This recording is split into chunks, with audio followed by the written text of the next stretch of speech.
চোখে স্বপ্নকে আঁকে এখানে বিদায় বলো না।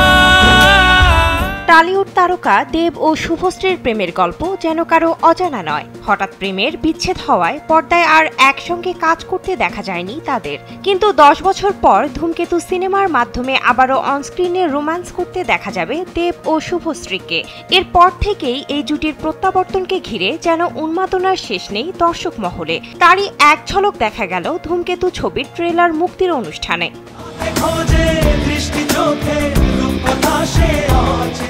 সোমবার কলকাতার নজরুল মঞ্চে ধূমকেতু ট্রেলার মুক্তি উপলক্ষে জুটি হিসেবে দর্শকদের সামনে ধরা দিলেন দেব ও শুভশ্রী। আর সেখানেই হাসি ঠাট্টা খুনসুটিতে যেন জমে ওঠে পুরো অনুষ্ঠান। ওয়ালটন এখন দেশের সীমানা পেরিয়ে পৌঁছে গিয়েছে 50টিরও বেশি দেশে। ওয়ালটন, ঘরে ঘরে বিশ্বজুড়ে। মঞ্চে এই তারকা জুটিকে একসঙ্গে দেখে উচ্ছ্বাসে ফেটে পড়েন উপস্থিত দর্শকরা। বেশি কিছু আশা করো না। অনুষ্ঠানের প্রথমেই ধূমকেতু সিনেমা নিয়ে দেব বলেন, আমরা আজকে একটা ঐতিহাসিক মুহূর্তের সাক্ষী হলাম। 10 বছর আগে ধূমকেতু তৈরি হয়েছে, আমরা ভুলে গেছি, আপনারা আগলে রেখেছেন। এত বছর পরও দর্শকদের মধ্যে যে উত্তেজনা রয়েছে সেটিকেই সম্মান জানাতে চেয়েছিলাম। এরপর শুভশ্রীকে উদ্দেশ্য করে দেব বলেন, আমাদের জীবন পাল্টেছে, ঝগড়া অশান্তি হয়েছে, দূরত্ব বেড়েছে। ধূমকেতু আমাদের কাছে একটা আবেগ। আমি যদি বুক চিরে দেখাতে পারতাম কতটা ভালোবাসি। কথাগুলো বলে সকল দর্শক অনুরাগীদের ধন্যবাদ জানান এই তারকা।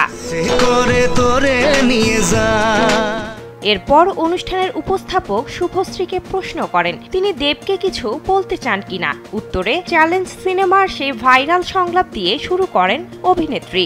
বলেন, আমার সঙ্গে বন্ধুত্ব করবে? পাল্টা জবাবে দেব বলেন, কেন? এরপরই শুভশ্রীর মুখে শোনা যায় এমনি। তারপর একে অপরের দিকে বন্ধুত্বের হাত বাড়িয়ে দেন দুজনে।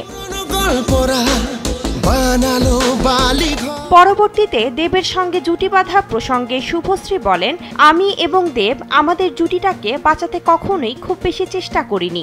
জুটিটা বেঁচে আছে তোমাদের ভালোবাসায়, সব রকম অনুভূতিতে। আমরা দুজনে কখনোই এফর্ট দিইনি আমাদের জুটিটাকে বাঁচিয়ে রাখার। এরপর উপস্থাপক দুজনকে প্রশ্ন করেন ইনস্টাগ্রামে একে অপরকে কবে ফলো করবেন। সঞ্চালকের এই প্রশ্নে হেসে ওঠেন দেব ও শুভশ্রী। এরপরই দুজন নিজেদের ফোন চেয়ে পাঠান। মঞ্চেই একে অপরকে ফলো করে নেন এই জুটি। অনুষ্ঠানে দেব শুভশ্রীর রসায়ন দেখে বেশ মুগ্ধ দর্শক। 10টা বছর পেরিয়ে গেলেও তাদের মধ্যে যেন একটা অদৃশ্য বাঁধন এখনো রয়ে গেছে বলে মন্তব্য করেছেন তাদের ভক্ত ও অনুরাগীরা। বিনোদন ডেস্ক, কালবেলা।